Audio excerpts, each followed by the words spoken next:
بسم اللہ الرحمن الرحیم۔ السلام علیکم ناظرین، امید کرتی ہوں آپ خیریت سے ہوں گے۔ سبق آموز قرآنی قصوں کی آج تیسری ویڈیو ہے۔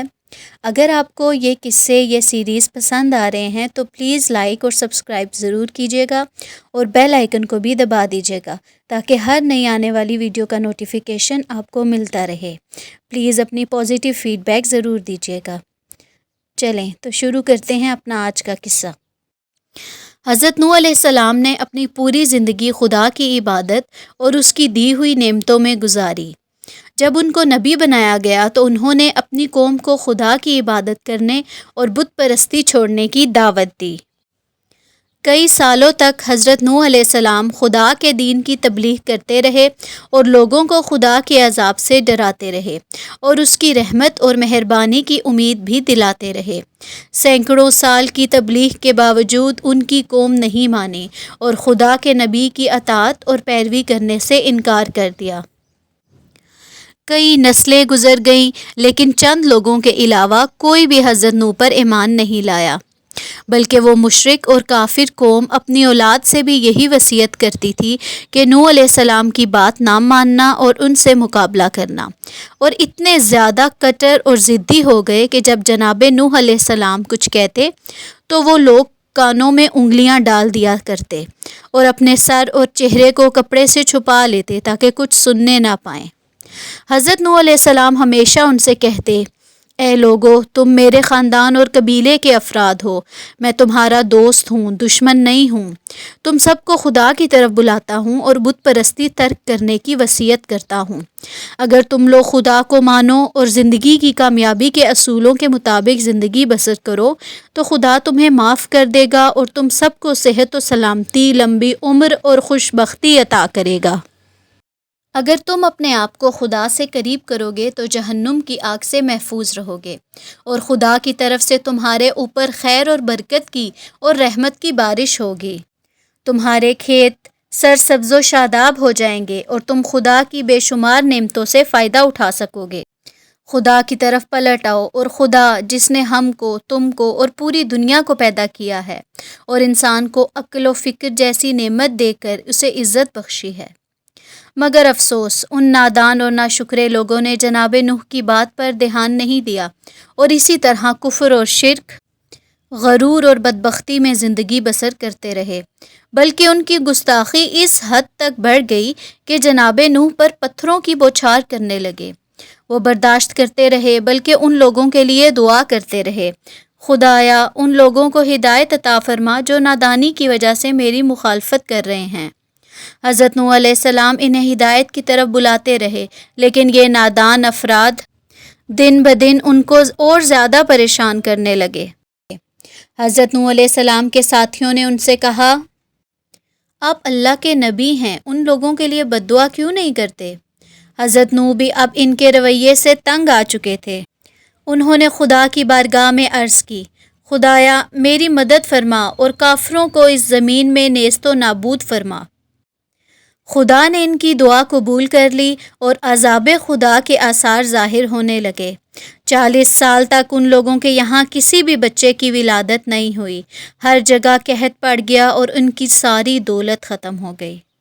جناب نوح نے سوچا، مصیبتوں میں گرفتار ہونے کی وجہ سے اب شاید یہ لوگ میری بات مان جائیں، اس لیے پھر سے انہیں خدا کے دین کی طرف بلایا، لیکن ان کے کانوں پر جوں تک نہ رینگی اور اپنی بات پر اڑے رہے۔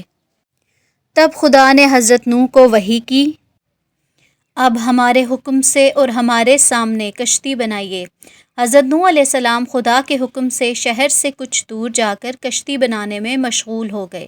لوگ وہاں آتے تھے اور جناب نوح کا مذاق اڑاتے تھے، کل تک تو تم یہ کہتے تھے میں خدا کا پیغمبر ہوں اور آج بڑھئی بن گئے۔ دریا سے اتنی دور کشتی کیوں بنا رہے ہو؟ کیا دریا خود چل کر تمہارے پاس آئے گا؟ واہ کیا بات ہے، پانی کا نام نہیں اور تم کشتی بنا رہے ہو۔ حضرت نوح علیہ السلام ایک کان سے ان کی بات سنتے اور دوسرے کان سے باہر نکال دیتے اور خدا کے بھروسے اور اس کی امید پر کشتی بنانے میں لگے ہوئے تھے۔ جب کشتی بن گئی تو خدا نے حضرت نوح علیہ السلام کو حکم دیا کہ تمام جانوروں اور پرندوں میں تھوڑے تھوڑے اپنے ساتھ لے لیجئے اور اس کے بعد خود بھی اپنے پیروکار کے ساتھ کشتی میں سوار ہو جائیے۔ سب لوگ کشتی میں سوار ہو گئے۔ کچھ دیر بعد بادل آنا شروع ہوئے، بارش برسنے لگی، زمین سے پانی ابلنے لگا اور اس طرح سے ایک سیلاب بن گیا۔ لوگ یہ دیکھ کر پریشان ہو گئے اور ادھر ادھر بھاگنے لگے، لیکن اب کچھ بھی نہیں ہو سکتا تھا۔ سیلاب چاروں طرف سے ان کو گھیر چکا تھا اور بڑھتا ہی جا رہا تھا۔ جب قوم نوح پر سخت طوفان آیا اور ہر طرف پانی ہی پانی ہو گیا، قوم نوح کی سرکش افراد پانی میں ڈوب کر ہلاک ہو گئے۔ طغیانی کے باوجود بھی حضرت نوح علیہ السلام کی کشتی موجوں میں صحیح و سالم چل رہی تھی، اس لیے کہ اس کا محافظ اللہ تعالیٰ تھا۔ حضرت نوح علیہ السلام کی کشتی اللہ تعالیٰ کی حفاظت میں چل رہی تھی۔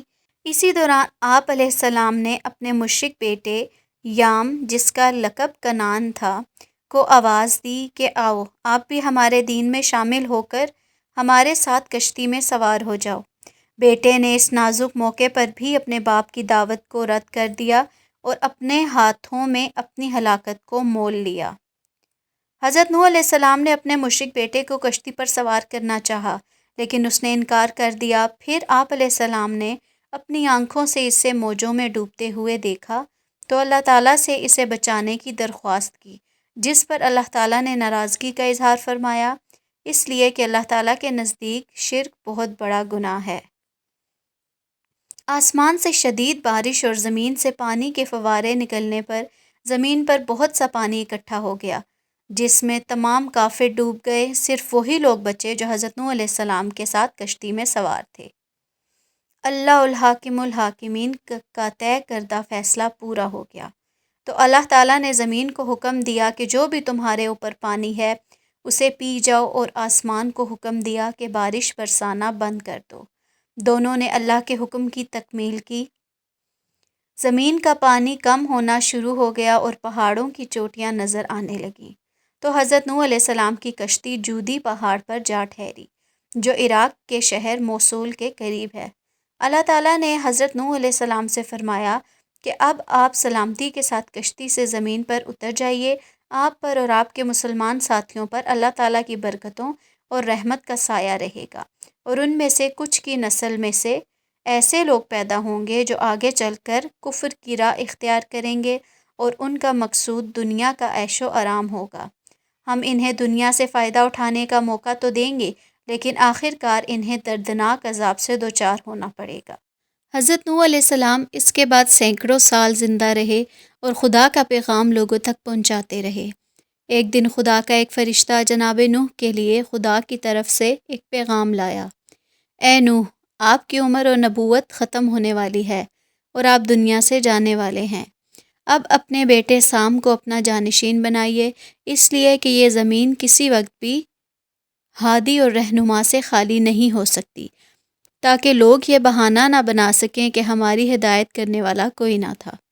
پھر موت کا فرشتہ ان کے پاس آیا اور سلام کیا۔ حضرت نوح علیہ السلام نے سلام کا جواب دیا اور پوچھا، کس لیے آئے ہو؟ آپ کی روح قبض کرنے کے لیے۔ جناب نوح اس وقت دھوپ میں کھڑے تھے۔ فرمایا، کیا مجھے اجازت ہے کہ سائے میں چلا جاؤں؟ اس نے کہا، ہاں اجازت ہے۔ جب وہ سائے میں گئے تو فرشتے نے پوچھا، اے انسانوں میں سب سے زیادہ عمر پانے والے انسان، دنیا کیسی ہے؟ فرمایا، اسی طرح جیسے میں دھوپ سے سائے میں آیا ہوں۔ فرشتے نے ان کی روح قبض کی اور اس دنیا سے انتقال فرما گئے، اور انہیں اسی جگہ دفن کیا گیا جہاں آج کل نجف اشراف ہے، اور ہمارے پہلے امام حضرت علی وہاں دفن ہیں۔ پیارے دوستو، اگر آپ کو میری یہ ویڈیو پسند آئی تو پلیز لائک اینڈ سبسکرائب کیجیے گا اور بیل آئیکن کو بھی دبا دیجیے گا، اور پلیز اپنی پازیٹیو فیڈ بیک ضرور دیجیے گا۔ اللہ حافظ۔